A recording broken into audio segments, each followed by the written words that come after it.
New salary structure for Judicial Service Staff Association of Ghana to take effect this month of July.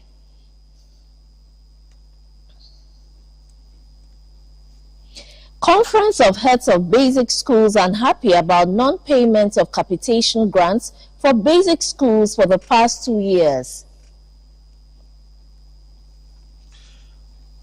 And police investigating doomsday cult in Kenya now exhumes 403 bodies from forest after 12 more bodies were found on Monday.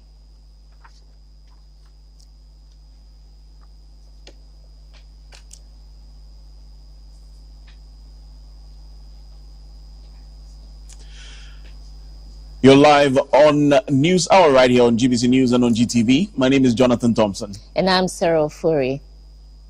Robert Frimpong-Manso brings us the sign language. In our first story, President Akufo-Addo is en route to Lisbon, capital of Portugal, at the invitation of the President, Marcelo Rebelo de Sousa. President Akufo-Addo will participate in the Portuguese government's organized Euro-African Forum on Wednesday, 19th July 2023. He will also, at the invitation of the European Corporate Council on Africa and the Middle East, travel to Italy as a keynote speaker at the 4th ECOM Annual Summit scheduled for the 23rd and 24th of July 2023 and meet with Italian Prime Minister Giorgia Meloni for discussions between the two countries. He was accompanied by the Minister for Foreign Affairs, Madame Shirley Ayoko-Botry, Minister for Defense, Mr. Dominic Nitiwo, Minister for Education, Mr. Yao Osei-Duchum, Minister for Agriculture, Mr. Brian Champong, and officials of the Presidency and the Foreign Ministry. President Akufo-Addo will return to Ghana on Monday, 24th July 2023. And in his absence, the Vice President, Dr. Mahmoud Bawumia, shall, in accordance with Article 68 of the Constitution, act in his stead.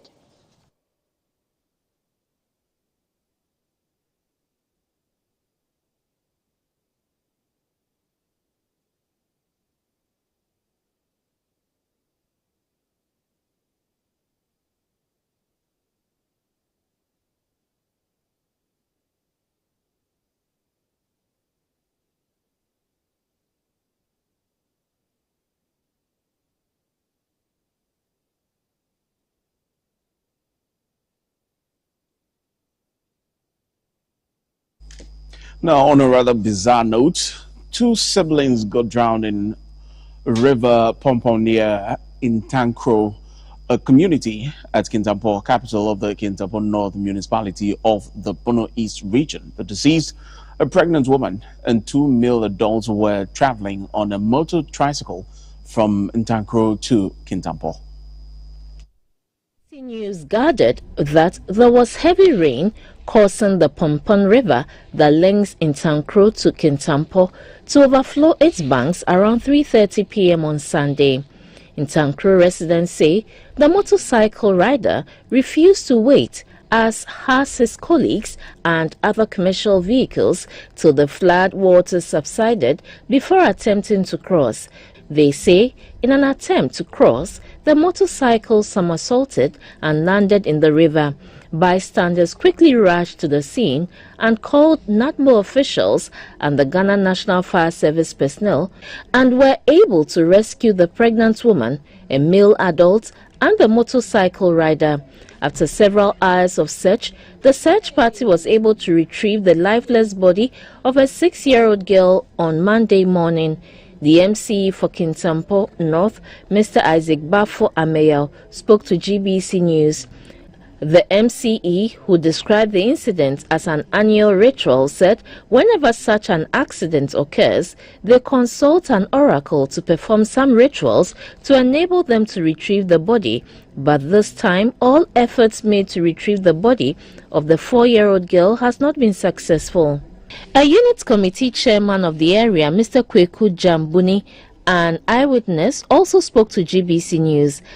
Cast no nyina park it in a park no na nea boy na odi we no ba ya brage na ba ya beto mu no ya stop no say onjina but still now so obi atwa mu ntino no so ye den eko afofia nkotata we ye den ebaye. At the time of putting together this report, the search was over following the confirmation of the mother of the deceased siblings that she consulted an oracle to help her to give birth after several years of having no children. The decision by the rescue team to stop the operations is to allow the soothsayer to perform some more rituals to enable them to retrieve the body of the 4-year-old girl. The tragic incident has thrown most parts of Kintampo and Ntankro into a state of grief and mourning as family members, friends and sympathizers of the deceased thronged their residence to commiserate with the bereaved families. Many wept uncontrollably at the tragic death.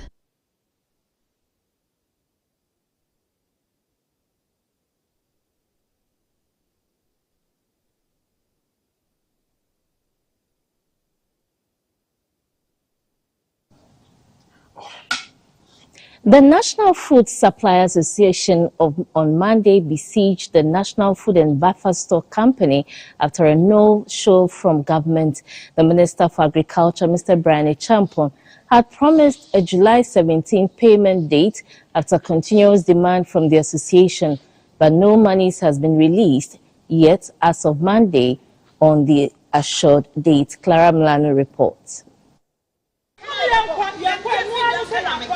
A scene of frustration, disappointment and anger as at 1 p.m. on Monday, July 17, at the headquarters of the National Food and Buffer Stock Company. The assurances by government to pay the over 200 million Ghana cedis debt owed fell through.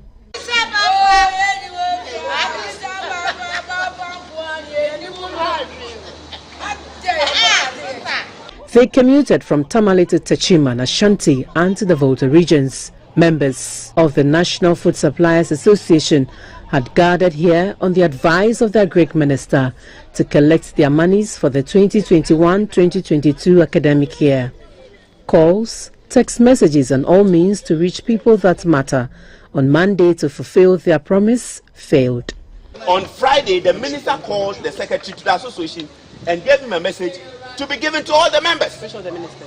The minister of Agri.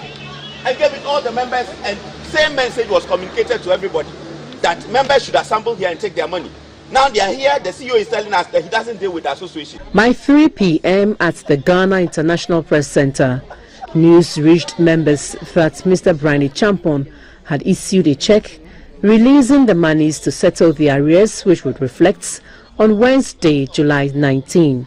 Not only are they being harassed by the people they owe, but the interest is accruing on the loans collected dating back to 2020 for purchasing of food supplied to the various senior high schools. We also want to drive home our point that we are expecting full settlement of our money because our money has been long overdue. Interests have accumulated. Banks are on us to take our properties. Members are languishing in abject poverty. We can no longer accept a meager payment in settlement of the full. We are here to take the full payment, and we are interested in the full payment, without which we will not budge. Now, members are threatening to congregate again with their placards on Thursday, July 20 at the National Food and Buffer Stock Company if they don't receive full payment. If after Thursday we don't receive our money, we will resume our picketing. And when we get there, we will not listen to any advice from any honorable member.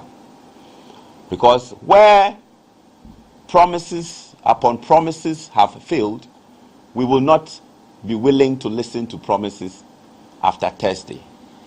They want authorities to stay true to their words by Thursday, the new assured date. Clara Milano, GBC News, Accra.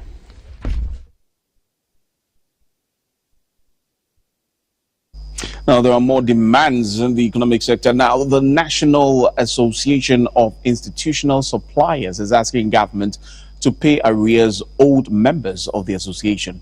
They say delay in payment is affecting their business.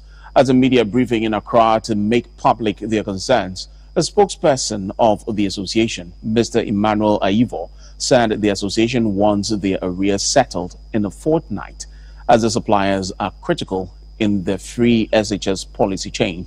We earlier spoke to Mr. Aivo on phone.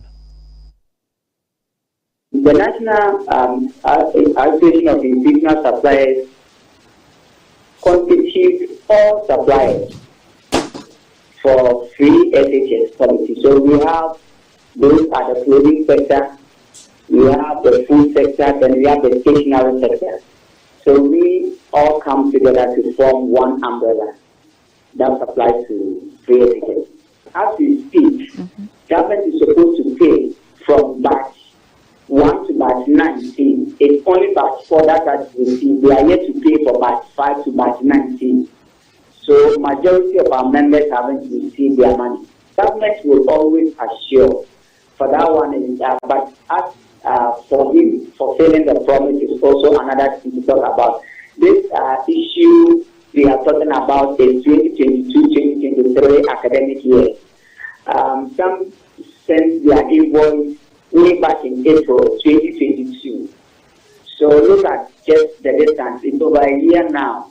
And government will always continue to assure, but in reality, we are not getting our money. So that is the issue. Now, you want your monies settled in 14 days. Do you think this is possible? Oh, yes. So if everything is possible, once they budgeted for it, and once they know the number of students that is taken for the year and government has given approval, we know that it is possible, and it should be possible for government to pay.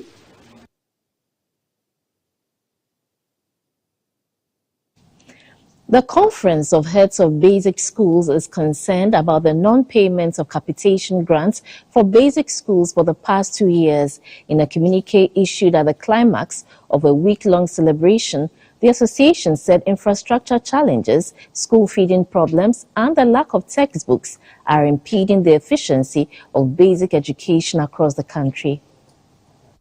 Capitation grants are used for the daily running of the schools, according to the Conference of Heads of Basic Schools. The last time the grant was paid was in 2019 and 2020. This means that for 2021, 2022 and now 2023 have not been paid.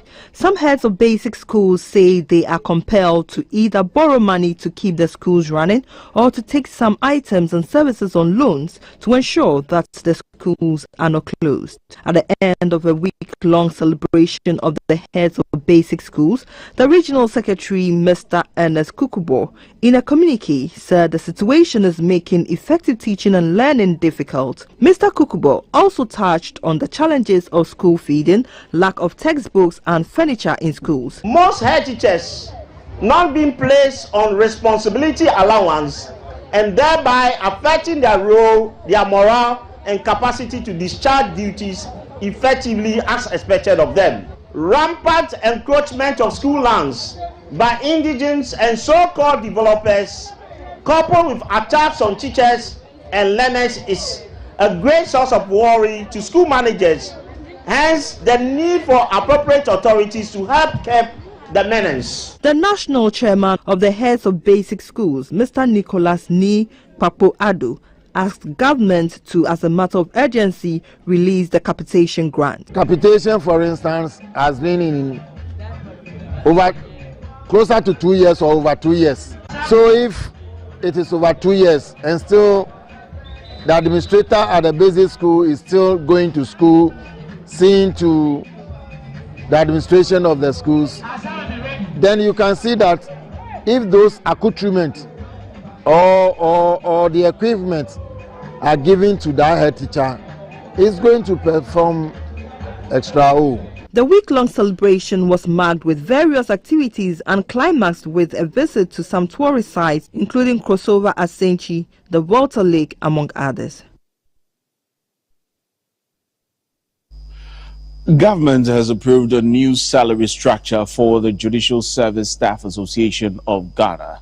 JUSAG says engagements and negotiations with all relevant partners have ended and implementation is expected this month. A statement issued and signed by the president of JUSAG, Mr. Samuel Otu, first congratulated the Chief Justice, Justice Gertrude Tokono, on her assumption of office as the 15th Chief Justice and Third Lady Chief Justice to head the third arm of government. The association, however, acknowledged that her assumption of office coincided JUSAG's petition to the government to review salaries and related allowances for staff of the service and the lower bench for 2023 to 2024. It also commended the Chief Justice and other partners for concluding negotiations and ensuring that the review takes effect this July. JUSAG says it is also hoping the passage of the Judicial Service Regulation into law will be successful. The members promised to work with the Chief Justice and management to rebrand the Judicial Service and build upon the successes chalked up by the judiciary and the Judicial Service over the years, and also end the frequent strike actions. The association was grateful to the President, the Ministry of Finance, the Ministry of Labour and Employment Relations, the Office of the Attorney General and Minister for Justice, the Judicial Council and the Fair Wages and Salary Commission for their commitment to resolve the matter. JUSAG declared an indefinite strike on Wednesday, May 24, 2023, to protest and approve new salaries and unpaid allowances by the government. The establishment of a special fund like Get Fund to promote technical vocational education and training TVET policy is priority for educationists in the country. Their concern is that almost all funding for the sector is donor-driven. At the 15th graduation of the Mampong Technical College of Education in the Ashanti region, the call was for government to adequately finance TVET to give true meaning to the intention to develop skilled manpower to accelerate economic growth and development. The Mampong Technical College of Education, MANTEC, has a student population of 1,643. The college, a trailblazer in piloting programs of training teachers to handle pre-technical skills at the basic level, saw the first batch of students who had successfully completed the 4-year Bachelor of Education program since its introduction graduate. 344 students passed out, with 15 obtaining first class, 179 second class, 124 second class lower, and 26 third class honors. Through its internally generated funds, the college is on an infrastructure expansion drive, including the construction of an 18-unit lecture hall, renovation of some staff bungalows, among others. The principal of the college, Mrs. Doris Boachiansa, also commended the Students' Representative Council for initiating some projects to augment the existing ones and enhancing teaching and learning. Construction of 300 capacity hostel from the Tertiary Education Improvement Program, which is supposed to be completed and handed over to the college by 5th October 2023, have seen no activity since the site was cleared. We are therefore urging the authorities to take the necessary steps to ensure that the project is executed to help alleviate accommodation challenge facing the college. A former Vice-Chancellor of the University of Energy and Natural Resources, Professor Harrison Dapa, was unhappy that almost all funding to promote TVET is donor-driven and urged the government to establish a separate fund to sustain the development of TVET. Competency-based training has been introduced and emphasized in recent TVET education because it is largely believed that the trained technical manpower in the advanced countries have served as catalysts for industries in their economies to harmonize and institutionalize quality CBT TVET system in Ghana. The college awarded long-serving teaching and non-teaching staff as well as outstanding graduates with certificates and cash prizes. Now, dogs are always seen as the best companions for human beings. Their services also are perceived to be immeasurable to their owners, especially those that have been trained. This was disclosed in Accra at a memorial lecture organized by Tiwonsem Dog World to celebrate the remarkable bond between Nala, a Labrador dog who died May 20 this year, and the owner. The lecture was the first of its kind and was attended by players in the dog industry. A trained dog tends to be more friendly and easier to control than one that has not undergone any training. This would sometimes make any outing with the dog and its owner much easier. Mastering basic commands is vital to a dog's owner. These basic commands make navigating the relationship between the animal and the owner much easier, especially during emergency situations. Basic animal training can be simple or sometimes extremely difficult, but requires a lot of patience. This can be said of Nala, the Labrador, a dog that provided therapeutic services to the owner when he was down with a spinal cord problem for almost a year. At a lecture in Accra, the first of its kind on the remarkable bond between humans and animals, the chief executive of the Tiwanisam Dog World, Mr. Samuel Tiwantaba, said services provided by Nala the Labrador was immeasurable. I needed to go out for a walk gradually to strengthen myself. And walking alone was not enough. I must walk with somebody. And Nala was one of such. When I'm going out for a walk with her, a short distance with Nala, as we communicate along the road, Nala stop, Nala sit, Nala let's go. All these were things that made me never experience the pains I was going through. A veterinary surgeon, Dr. Connie Boy Mensah, said treating animals, especially dogs, with the best of care can be a lifesaver. When dogs are fed well, their immune system will be stronger. They will be able to fight off diseases. They will also live longer because most dogs are supposed to live between 9 and 12 years. The smaller breeds will live up to maybe 18 years. So if your dog is dying early, that means there's something you are doing wrong. Nala the Labrador was born on the 19th July 2019 and died in May 2023 after a short illness. The death of Nala reiterates that the relationship between dogs and humans is a bond of companionship, loyalty, and mutual benefit.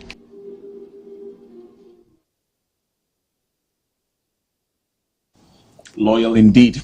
Sarah, do you have a dog? It died long time ago, unfortunately. Unfortunately. We take a break and we'll be right back.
to 95% of Africa's cultural heritage is held by major museums outside the continent. In view of this, 30 lawyers from the 15 member states of the Economic Community of West African States, ECOWAS, have been trained on the restitution and repatriation of stolen cultural items from West Africa back to the sub-region. During the colonial control across Africa in the 19th century, many cultural treasures, artifacts and objects were stolen and auctioned. Currently, they remain scattered across the world. Museums across Europe and America are especially facing a growing pressure to return these artifacts to Africa.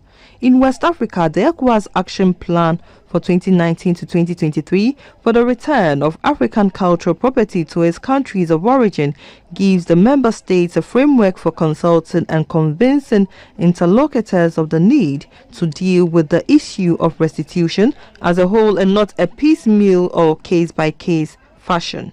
To this end, ECOWAS has trained some lawyers on restitution. The workshop in Accra equipped participants with the concept of restitution and repatriation and also ensured the creation of a database of expertise.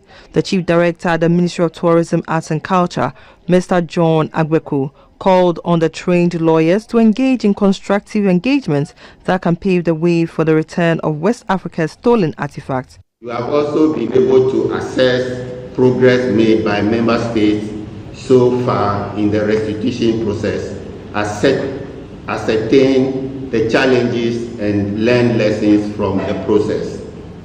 I am also informed that on the legal front, this 5 days workshop has helped you to assess the effectiveness of the legal framework of member states about restitution and return of cultural property, as well as assess progress made by member states in rectifying relevant international conventions on the subject matter.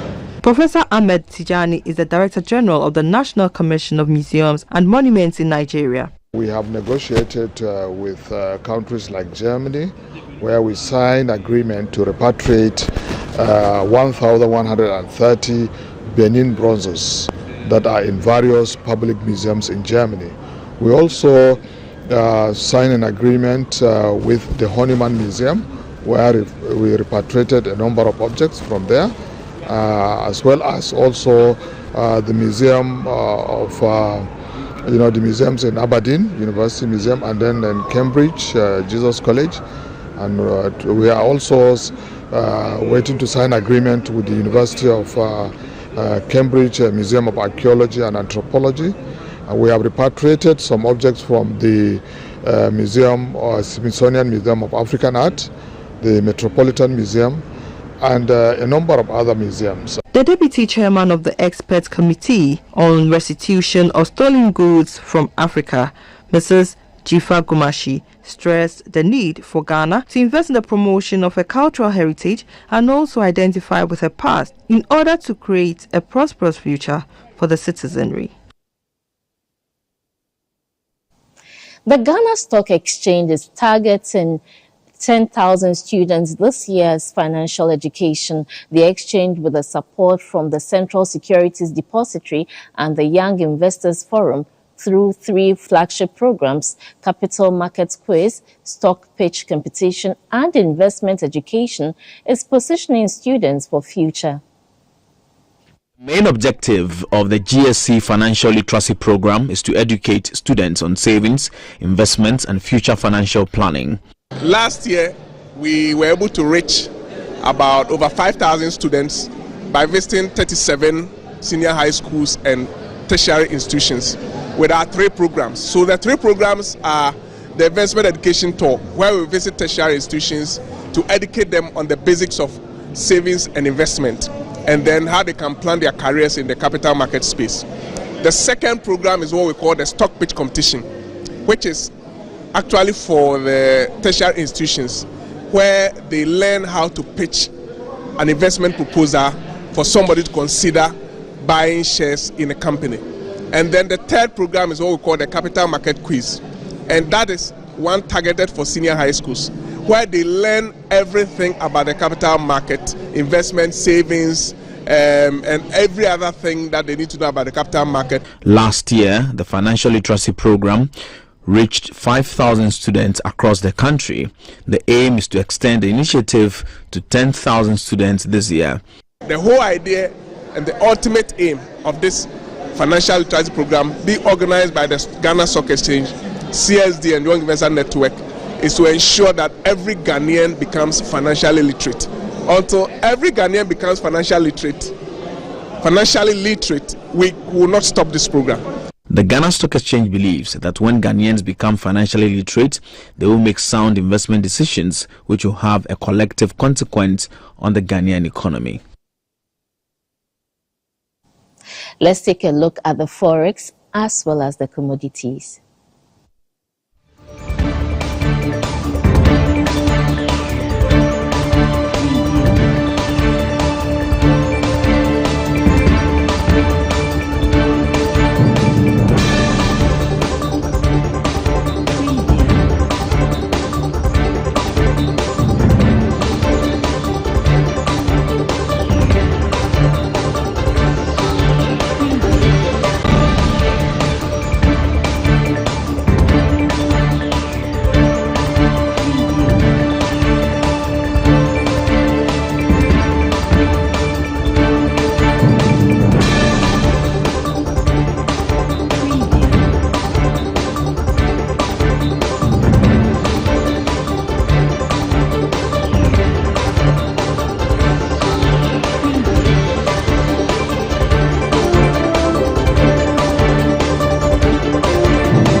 Business was brought to you by MTN. MTN everywhere you go. Energy News is up next. Are you tired of struggling with bad financial situations? At Quick Credit, we understand the difficulties that come with transitioning to a better one.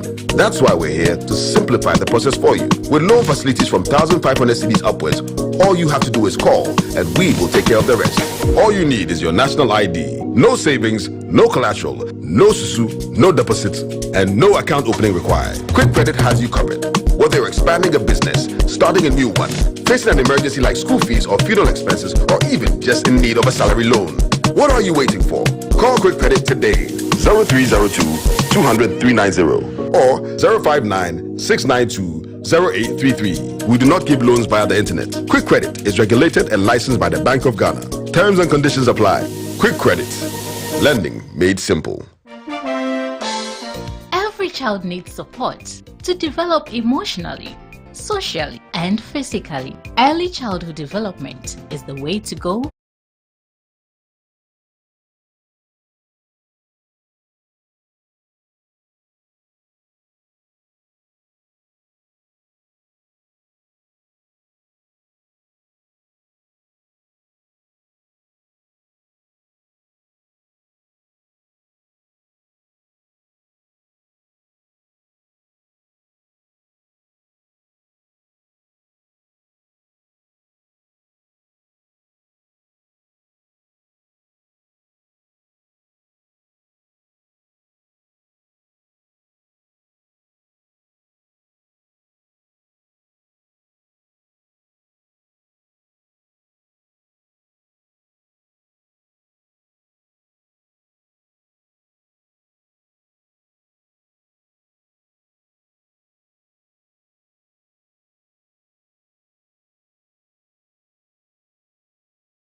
GBC is 88 years old, and for every business you do on any GBC platform in anniversary month of July, you get 88% extra value. 88 and 88. Do business with us from the 1st to the 31st July 2023 and get extra 88% bonus all over GBC platforms. The benefits are valid till September 30, 2023. 88 and 88. Love the new GBC. Terms and conditions apply. Contact us on 0303 959 604 or 0303 959 605 and to buy email sales@gbcghanaonline.com. 88 and 88.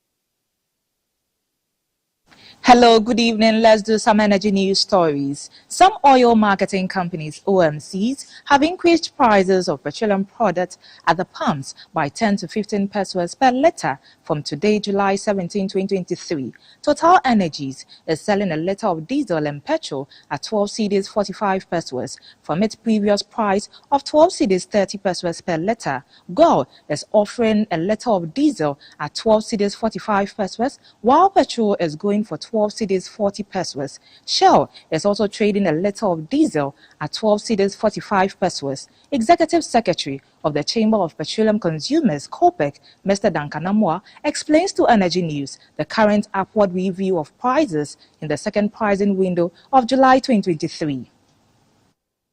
The second window for July clearly has come with some slight price increases at the pump. For petrol, from 12.30, you are doing 12.40. Diesel is doing about 12.45 for some OMCs. That's about 1%, 1.2% increase in pump prices. Our expectation was that prices will be stable for the window, but clearly the city seem to have contributed to what you are seeing currently at the pump. There's been a slight depreciation in value for the local currency, and that might be what is accounting for these marginal increases being recorded across especially the very bigger OMC within the country.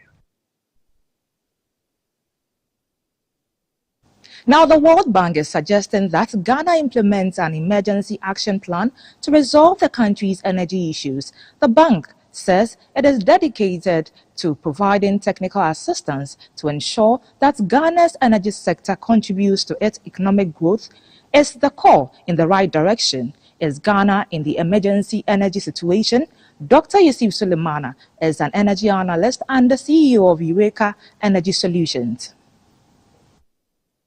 It's been a difficult time in Ghana's power sector, grappling with power generation, transmission and distribution challenges for years. The situation is having serious consequences for the national economy as the debt in the sector continues to increase, affecting operations. The World Bank believes the bigger economic headwinds may not be addressed if the power sector's issues are not resolved. It therefore recommends an emergency action plan. But is Ghana in an emergency energy situation? Are the challenges not known to the players? Dr. Yusuf Sulemana is an energy analyst and CEO of Eureka Energy Solutions. The eminent issues that is confronting our power sector, are the issues that we don't know? I think we are much aware of these issues. If you look at the power sector closely, the way the value chains, the three value chains are intricately linked. If we have inefficiencies within one sector, the cascading impact on the other sectors will be dire.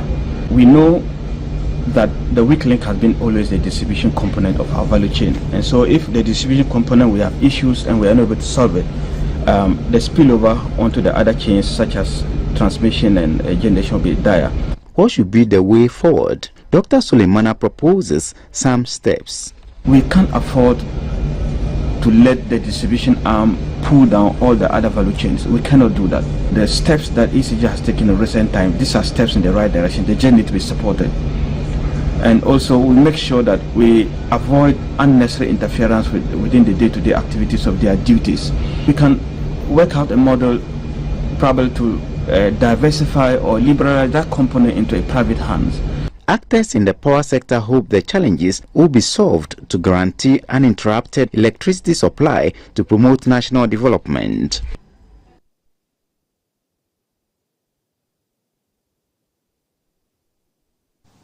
Total national power generation was 57.7158 gigawatt hours within the last 24 hours. Here are some key national statistics on electricity generation within the last 24 hours.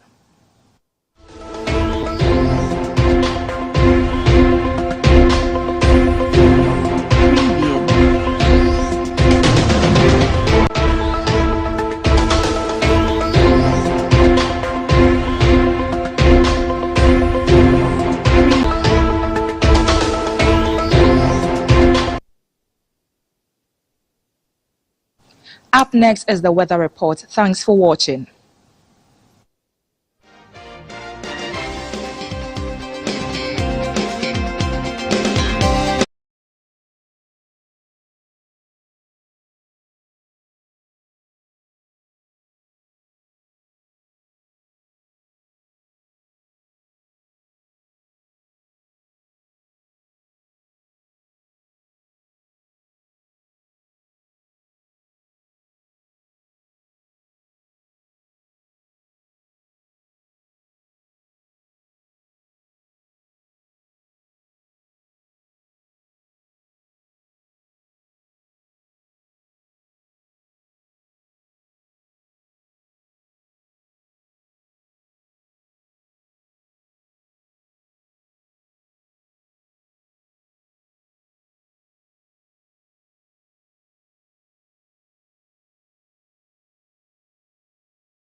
Welcome to the health segment brought to you by Lufat from Tobinco. To improve the management of diabetes in the country, especially in underserved communities, 500 health workers pitched at the various diabetes centers in Accra, Sunyani, and Tamale have been scheduled for training. This follows a 3-year memorandum of understanding between French pharmaceutical company Sanofi and the Ministry of Health. So the world is changing and diabetes is slowly becoming a pandemic, or it has become a pandemic. A few years ago, we described diabetes as an emerging storm. Now the storm is here. But what we knew or how we managed diabetic patients 5 years ago isn't how we manage diabetes patients now. And so if you don't keep updating yourself in diabetes care, you will be using obsolete measures and obsolete things to manage our patients. So I'm really happy that we are striving to educate our healthcare practitioners and build capacity in diabetes care in this country. Diabetes is not just a health concern. It is a global epidemic that affects millions of people worldwide. In Ghana, the burden of diabetes continues to rise at an alarming rate, posing a significant threat to our society. It is therefore our duty to equip our healthcare professionals with the knowledge and duty and skill necessary to combat the disease effectively. By investing in their training, we are investing in the health and the future of our citizens. The health segment was brought to you by Lufat from Tobinco.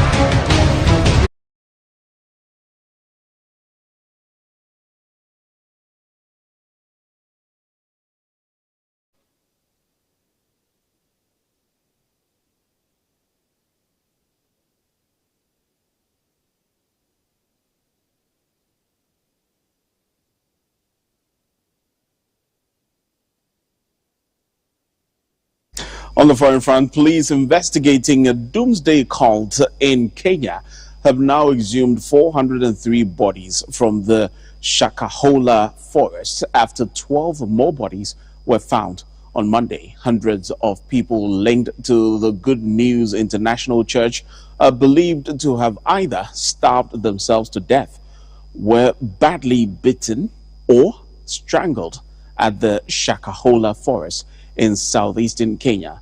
The cult leader, Paul Mackenzie, preached that the world was about to end and allegedly convinced his followers to starve to death so they could see Jesus. Mr. Mackenzie has not yet been formally charged.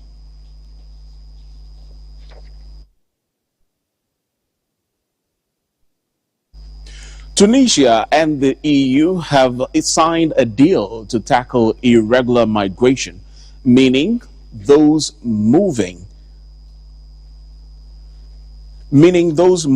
in breach of rules. Tunisia has become the main departure point for migrants trying to cross the Mediterranean to Europe. The EU has been struggling to cope with 72,000 migrants making the journey this year alone, mostly to Italy. The deal includes $118 million to stop smuggling, strengthen borders, and return migrants. In recent months, black migrants in Tunisia have faced violent attacks due to an increasingly hostile environment. Tunisia's President Kais Saied has accused migrants of partaking in a plot to change the country's demographic profile. Tunisia is suffering an economic crisis, and increasing members of Tunisians are also trying to leave the country to go to Europe.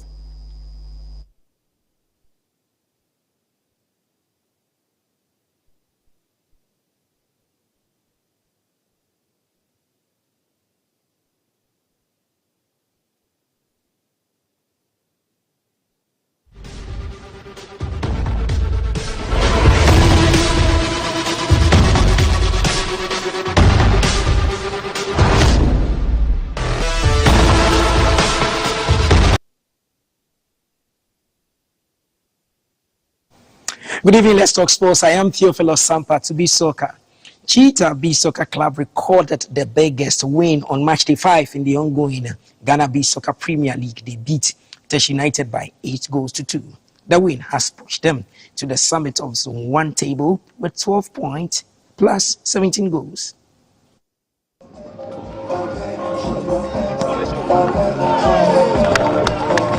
The clash between Teshie United and Cheetah was one of the matchday 5 action in the ongoing Ghana Beach Soccer Premier League. Teshie came into the game on the back of a win, 2 draws and 1 defeat, and desperately looking for a win to get their campaign back on track.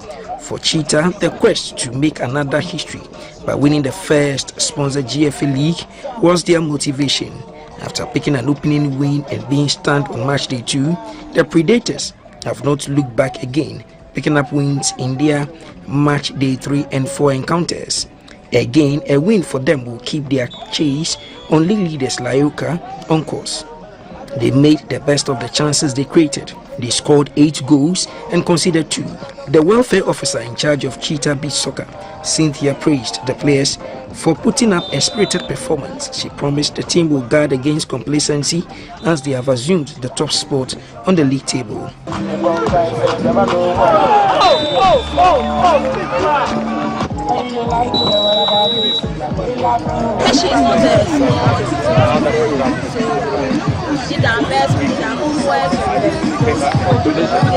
Here are the standings of the teams in Zone 1. Cheetah Beach Soccer occupying the summit with 12 points. Laoka are second with 12 points. Nungwa are third with 10 points. Sea Sharks are fourth with 6 points. Senya are fifth with 6 points.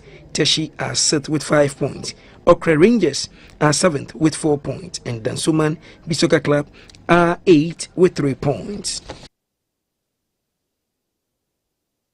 The Ghana Draft Association, GDA, has inaugurated the Upper East chapter of the association. The move satisfies calls by active players of the sports to get a regional body in place to promote and develop the game in the region.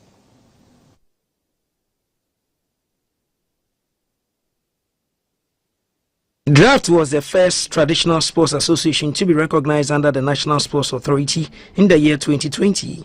Draft has been around for over 80 years and communities have used the game for recreational purposes. In a bid to formalize it, an association has been formed to champion its growth and formalize and preserve it as a rich traditional sport.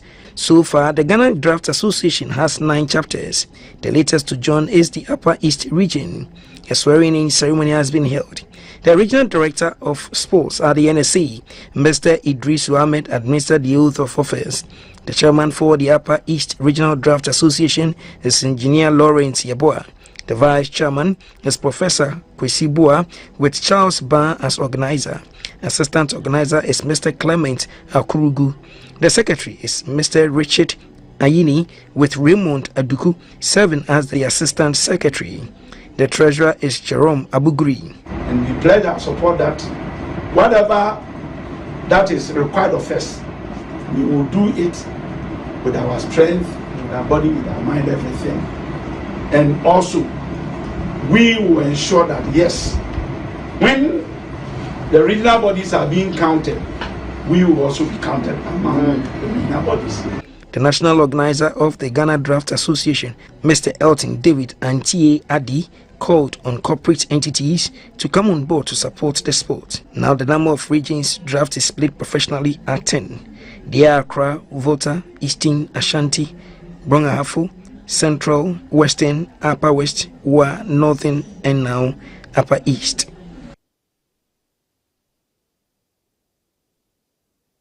That's all for sports. Up next is entertainment.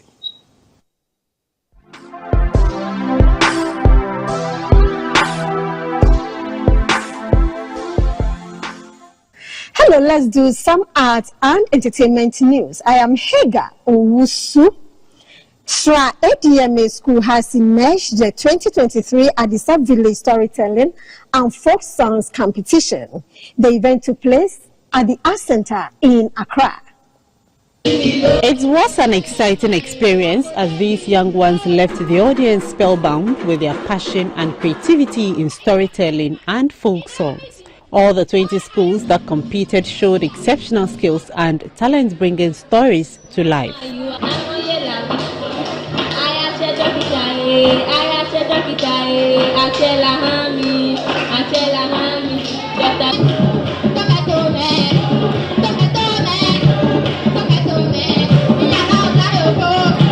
The competition, which was organized by the Greater Accra Regional Center for National Culture, aims at bringing back storytelling and folk songs in primary and junior high schools. The executive director of the National Commission on Culture, Nana Otuowo Champong, lauded organizers for the idea.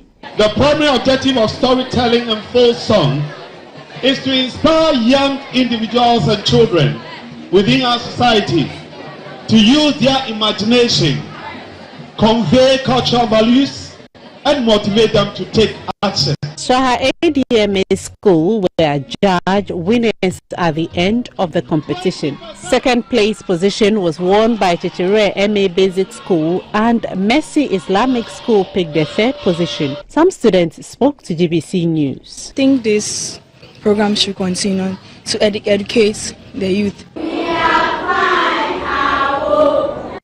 Ghanaian trap rapper Gambo received rousing welcome by fans at the Kotoka International Airport after his tour in the U.S.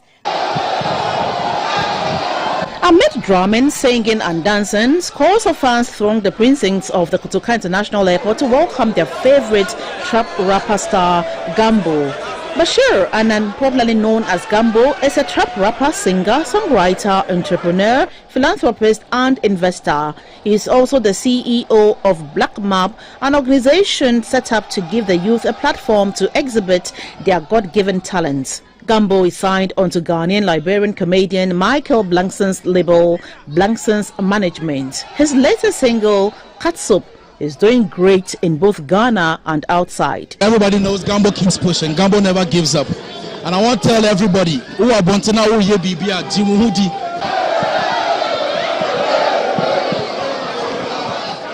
That's all for the art segment. I am Hega Owusu. And I'm Cyril Furi. My name is Jonathan Thompson, and Robert from Pomansu brought us the sign language. We'll be back at 10 with news tonight. Good night. Good evening.